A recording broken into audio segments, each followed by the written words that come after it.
عزیز طلباء السلام علیکم۔ آج ہم اس ویڈیو میں جماعت ہشتم کے تاریخ کے پہلے سبق تاریخ کے ماخذ کے مشقی سوالات حل کریں گے۔ پہلا سوال ہے، صحیح متبادل کا انتخاب کر کے بیانات کو دوبارہ لکھیے۔ پہلی خالی جگہ ہے، تاریخ کے ماخذوں میں سے ڈیش ڈیش ماخذ جدید ٹیکنالوجی پر مبنی ہے۔ اس پہلی خالی جگہ کا صحیح جواب ہے سمعی و بصری ماخذ۔ دوسری خالی جگہ ہے، پونا کے ڈیش ڈیش میں مہاتما گاندھی میموریل میوزیم میں گاندھی جی کی تاریخ سے متعلق معلومات حاصل ہوتی ہیں۔ اس دوسری خالی جگہ کا صحیح جواب آغا خان پیلیس ہے۔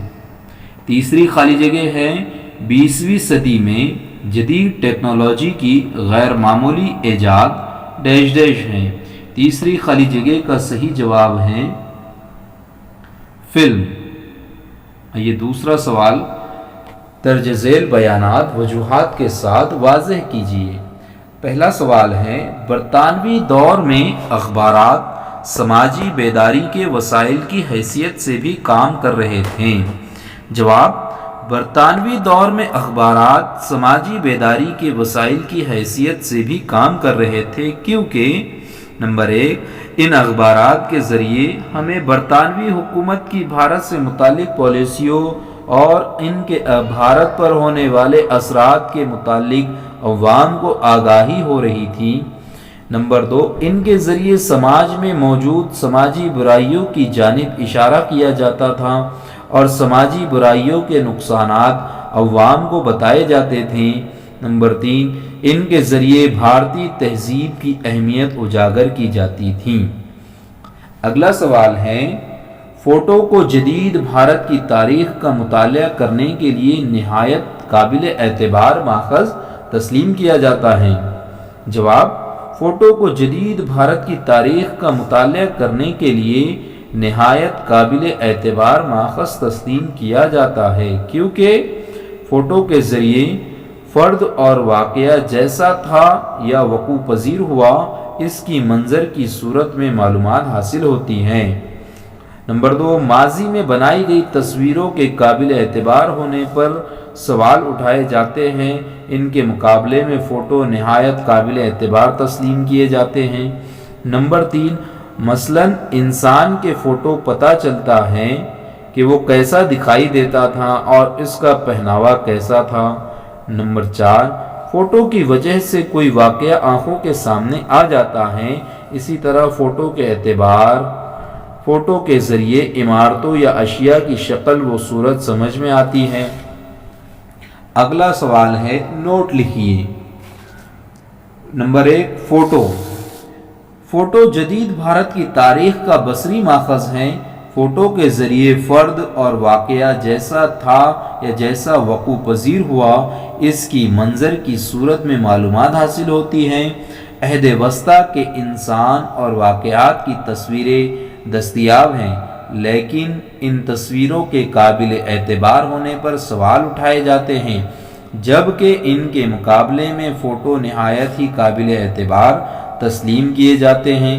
فوٹو کی وجہ سے وہ انسان اور واقعہ آنکھوں کے سامنے آ جاتا ہے، فوٹو کی وجہ سے عمارتوں یا اشیاء کی بالکل صحیح شکل و صورت سمجھ میں آ جاتی ہیں۔ غرض کہ فوٹو جدید بھارت کی تاریخ کا اہم بصری ماخذ ہیں۔ نمبر 2، عجائب گھر اور تاریخ کے مختلف ماخذوں میں سے عجائب گھر اور تاریخ بھی ایک اہم اور قابل اعتبار ماخذ ہے۔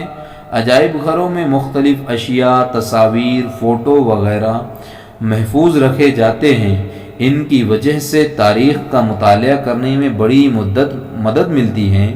پونا کے آغا خان پیلیس میں گاندھی میموریل میوزیم عجائب گھر میں مہاتما گاندھی کے استعمال کی مختلف چیزیں اور کاغذات دیکھنے کو ملتے ہیں۔ ہمارے ملک اور وہ ریاست کے مختلف شہروں میں اس طرح کے بہت سارے عجائب گھر موجود ہیں۔ ممبئی میں کنگ ایڈورڈ میوزیم، حیدرآباد کا سالار جنگ میوزیم وغیرہ۔ نمبر تیسری نوٹ ہے سمعی ماخذ۔ سمعی و بصری ماخذ دور جدید کی ٹیکنالوجی کے اہم ماخذ ہیں۔ ان میں ریکارڈز سمعی ماخذ کا ایک اہم ذریعہ ہے۔ یہ موجودہ دور کے اہم لیڈروں یا اہم افراد کی تصاویروں اور گیتوں کی شکل میں دستیاب ہیں۔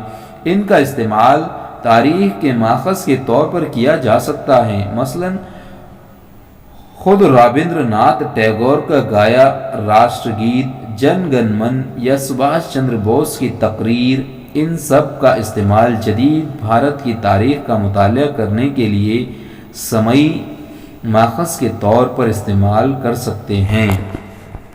چوتھا اور آخری سوال ہے درج ذیل تصوراتی خاکہ مکمل کیجیے۔ طبعی ماخذ، جس کا صحیح جواب کچھ اس طرح ہے۔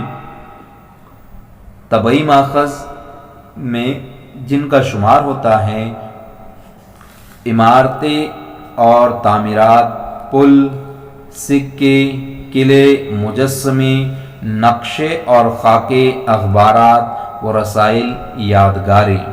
مجھے امید ہے آپ کو یہ ویڈیو ضرور سمجھ آئی ہوگی اور ضرور پسند آئی ہوگی۔